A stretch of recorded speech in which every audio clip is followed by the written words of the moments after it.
There were in the days of Herod the king a certain priest named Zacharias. And his wife was of the daughters of Aaron. Her name was Elizabeth. What do we know about these two old folks? Well, we know they are advanced in years.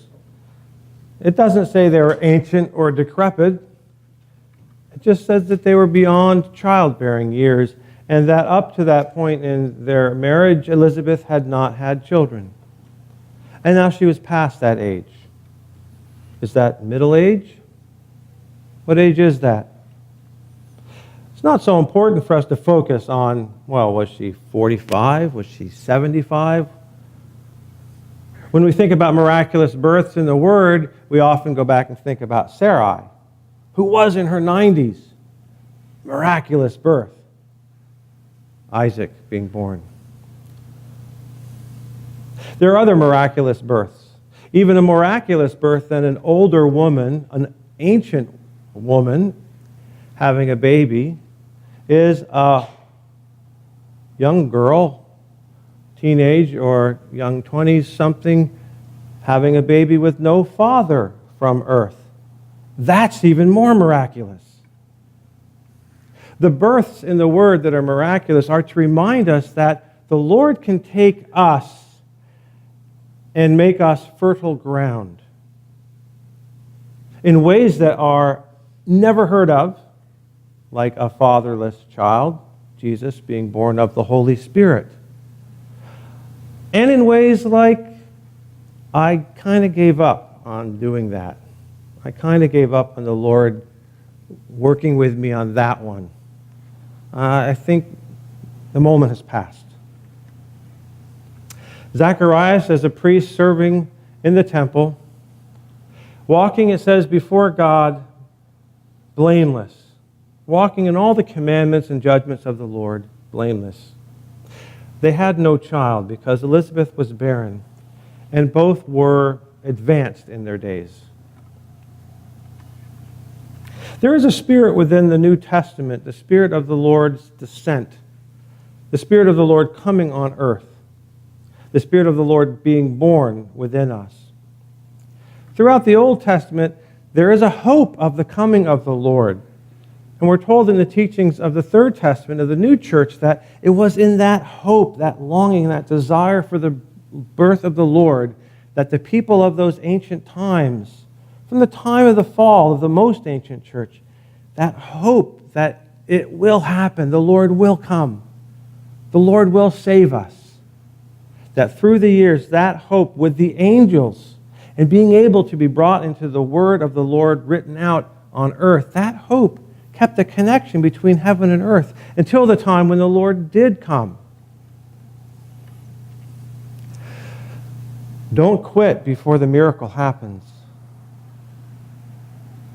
And a lot of times it's easy to look at our lives and think, well, the Lord's never going to do this with me. I had these dreams, I had these ideas.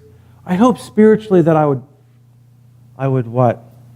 Be closer to the Lord at this point in my life?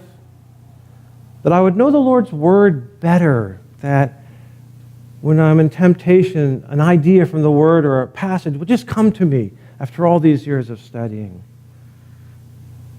That my relationship with people would be less difficult, be less tension. There wouldn't be so many mistakes, miscommunications. Why hasn't that happened yet? That the person that I really, really love, they don't quite understand me. What, after all these years of trying to follow the Lord, why can't I get that relationship that I crave?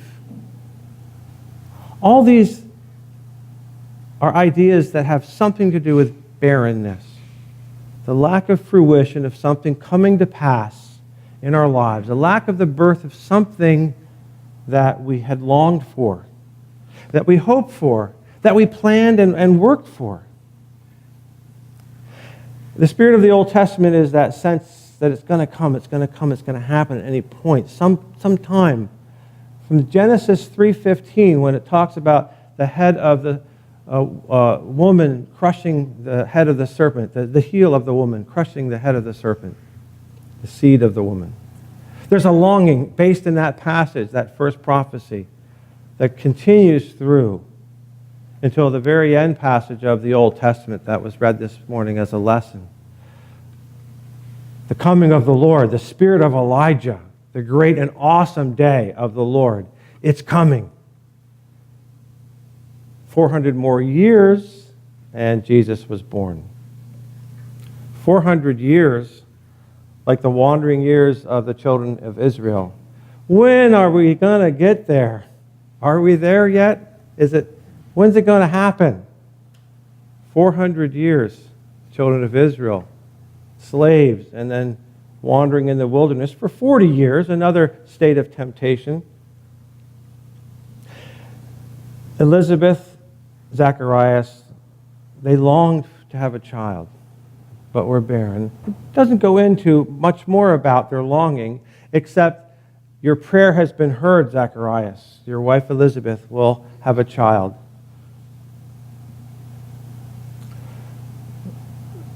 Her days of childbearing were over. Her years of childbearing. The decade or two ago that she might have had a baby are gone. We don't know how long it was. But somewhere in that man's heart and his wife's heart was this hope, the longing, the desire. We think back about Hannah longing to have a baby, the mother of Samuel. And she didn't have a child, and she didn't have a child. And her husband, as was taking place at those times, had another wife, and she was having babies. Why didn't Hannah have a baby? Remember in that story, she prays before the Lord so fervently that she looks as if she's drunk. She's just wailing and crying in hope that she might have a baby. And her prayer was answered, and Samuel was born. Elizabeth and Zachariah, we don't know. It doesn't explain whether every day she came saying, could a miracle take place? Or whether she had quietly accepted that this isn't going to happen. But there was somewhere deep down the longing that it might happen. Your prayer has been answered, Zacharias. Your wife, Elizabeth, who is barren, she will conceive and have a child. You know, the Lord's working with us, giving us hope for things to change, the spirit of the Old Testament, the spirit of the New Testament, that the coming is here. And it starts off with this mix of this older priest of the order of the children of Israel in the temple. He doesn't believe it can happen. Do you believe the Lord can perform a miracle in your life? Do you think there's still time for the Lord to change you? Do you think those really important decisions that have come and gone, perhaps you thought, well, my youth is over, or the time for me to have made that decision, or the time for that to happen was before, and now I'm kind of settled. The Lord's probably not going to do anything much more different with me than He's been doing with me for the last umpteen years. We can easily settle into a level of complacency and not think much about the dreams that we have had in our youth or in an earlier time. Well, we just call that aging and mellowing, right? Not so excitable about certain things as you used to be. Not going to take the world by storm. Not going to change the world. Your love is not going to be the thing that everybody will notice. But it is in that fresh moment when loves are new and revelations to our mind about the nature of God, the nature of ourselves are fresh. When, for many of us, we first discover the teachings of the new church. This is really powerful stuff. This is so important. This should change the world. Yes. When's that going to happen? Those who first come across the teachings wonder, why haven't the rest of us changed the world? Since we've had this material for so long. We've known about the teachings of the second coming since perhaps from the womb. And people can easily become just inured, just get used to things being the way they are. Zacharias and Elizabeth. Zacharias' name means remember Jehovah. That's what his name means. And of course we know the Lord put the word together in such a way that every word has a meaning. Every name especially. Zacharias, remember Jehovah. And that last section of the word that I read from Malachi where it talks about people just say, hey, what's the difference? Whether you follow the Lord or not, you see the unrighteous people, the wicked people, they're raised. And the Lord is saying, it's not the way it's going to be. And we know that the state of the church at that time, in fact, the hells were raising themselves up, taking over the things of the minds of people on earth, and even the heavens were being attacked. They longed for the coming of the Lord to change the status quo. People, perhaps for years and years, said, when is the Lord coming? When will it be? The last book of the prophecy was written hundreds of years ago. When will this be? Zacharias is there serving in the temple. He's remembering Jehovah. He's remembering. A state of temptation is a state of darkness when the goal is put into doubt. The goal is put into doubt. Will the Lord save you? Will you, when you leave this world, be in heaven? Do you believe the Lord can save you? After everything that's happened? Do you believe the Lord can perform that miracle? The Lord has not forgotten you.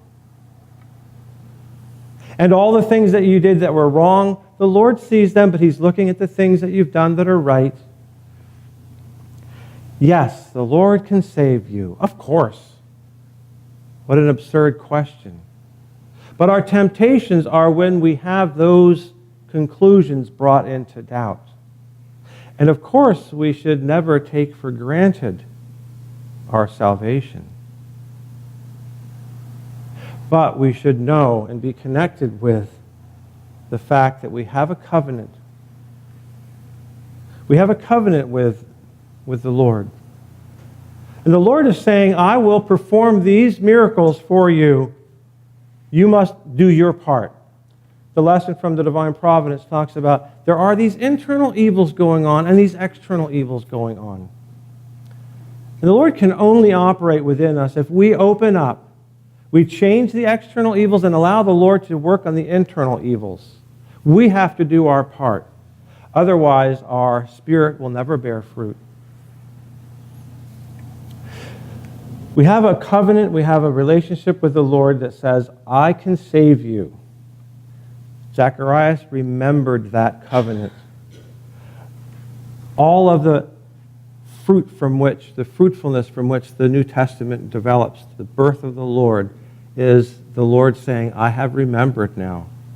It's time. This baby John is going to be born. Will you believe that things are going to change? Will you believe that despite perhaps being complacent about your life, that you can actually change? Things can get better. The Lord will be with you. Zachariah, Jehovah remembers, is married to Elizabeth. Elizabeth means God is the covenant, or God has a covenant. God is a relationship with you. God is in you. And these two together bring about John. God is gracious. It's grace that saves us. Amazing grace that saves us. Not instantaneous salvation by means of grace, but grace itself. The mercy of the Lord shown upon us even though we are not worthy of being saved. No one of us can produce anything worthy of salvation. We have to accept everything worthy of salvation has been implanted within us by the Lord as if of ourselves. It feels like it's ours. But there's nothing we can do to create the thing necessary for the Lord to save me. If you're working from that angle, you're going to be building your house upon the sand. There's no merit. There's nothing good that we deserve, we can construct, that the Lord is going to say, oh, what a wonderful job you've done with your life. You are so great. It's only the Lord within us that is so great that gives us the ability to be raised up to heaven. So the Lord looks upon our lives and says, you have received that which is mine and made it your own. Well done, good and faithful servant. I've given you a little and you've done much with it. And even the ability to do much, of course, is God's ability with us. But we can come into a state of doubt, and the Lord wants to bring us into a state of remembrance. We can be in a state of temptation. The Lord wants us to stop and accept and acknowledge that the miracle of salvation, that gift of the birth of a baby on earth, is His gift. And what a wonderful thing it is. So in those times of doubt, the sign that the Lord gave to Zacharias was, you won't be able to talk.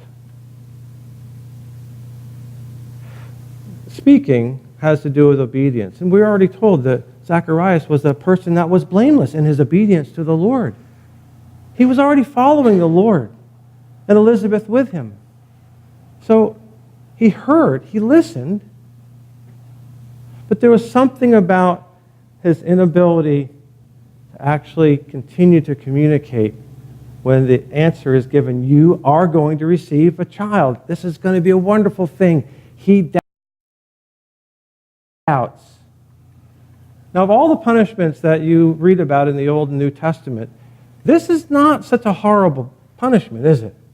Didn't get struck dead. It wasn't thousands being struck dead. It wasn't people being left to be slaughtered by others. I mean, the wars in the Old Testament are pretty terrible. And it's interesting, just a few chapters or a few months later, when the angel comes to Mary, Mary says something very similar. How can this be? Seeing as I know not a man. I haven't been in a relationship with a man. Now, the Lord doesn't strike her with muteness and say, well, until the baby comes, you're going to be mute. Her doubt was slightly different. Behold, the handmaiden of the Lord. Be it to me according to your word. Zacharias was, we're really old. How can this be? Well, I'll show you how it can be. You won't be able to speak. But you can still write, and you can still listen, and you can still see. You can still smell and taste. Every other sense was there. Didn't lose his senses. He just lost one ability to communicate. And there's a correspondence in that he was a priest unable to communicate. The work of the Lord's priesthood always takes place interiorly, but exteriorly, by that point, it had pretty much died. The church, the priesthood, as the leaders of the church, had pretty much twisted and turned and perverted everything, leaving behind nothing but the traditions of men. The priesthood was no longer really communicating to the people. The leadership of the church had gone a separate direction. Zacharias was blameless before the Lord. He represents all that is good, but he also represents the priesthood that had pretty much stopped its work. And now John, the spirit of Elijah, was going to come. And there'd be a silence, a long pause. In our own spiritual lives, as we turn towards the celebration of the Lord's birth, we have this state of Elizabeth and Zacharias. There's much in our lives that hopes for and longs for and follows the Lord. There's some parts in our lives that are filled with doubt, or even a little bit of doubt. The Lord will continue to communicate with us and remember His covenant. Remember Zacharias, the covenant, Elizabeth. And something gracious will be born, John the Baptist.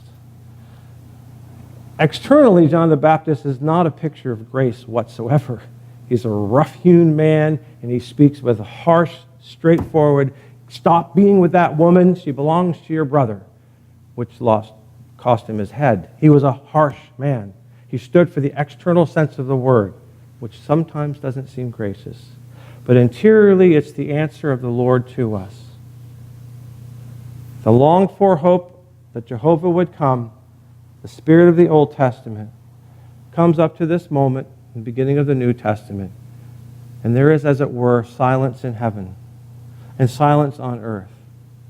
We need to pause and reflect and say, the Lord can perform this miracle for me. I'm not going to have to speak out about it. Let me just be quiet. Stop, pause, stand still. See the salvation of the Lord which he is about to perform for you. Amen.